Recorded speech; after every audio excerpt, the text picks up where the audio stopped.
বাংলাদেশ ইসলামী ছাত্র শিবির হাতীবান্ধা আদর্শ থানা শাখার উদ্যোগে এইচএসসি ও আলিম পরীক্ষার্থীদের সফলতা কামনায় দোয়া অনুষ্ঠান ও শিক্ষা উপকরণ বিতরণ করা হয়েছে।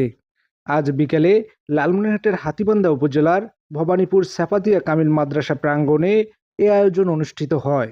অনুষ্ঠানে সভাপতিত্ব করেন ইসলামী ছাত্র শিবির হাতীবান্ধা আদর্শ থানা শাখার সভাপতি হাফেজ হামিদুর রহমান জিয়ন এবং সঞ্চালনা করেন সেক্রেটারি নূর আমিন ইসলাম।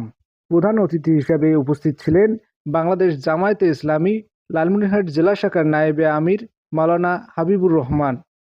এ সময় প্রধান আলোচক হিসেবে বক্তব্য রাখেন বাংলাদেশ জামায়াতে ইসলামী মনোনীত লালমনিরহাট ১ আসনের সংসদ সদস্য পদপ্রার্থী আলহাজ আনোয়ারুল ইসলাম রাজু।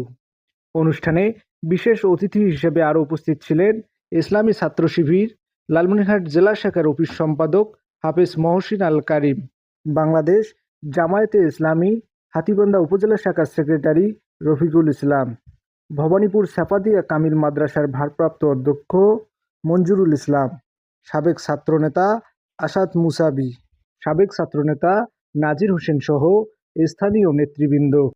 এ সময় বক্তারা পরীক্ষার্থীদের আগামী পরীক্ষায় সফলতা কামনা করেন এবং নৈতিকতা, অধ্যবসায় ও ইসলামী আদর্শে অনুপ্রাণিত হয়ে দেশ গঠনে অবদান রাখার আহ্বান জানান।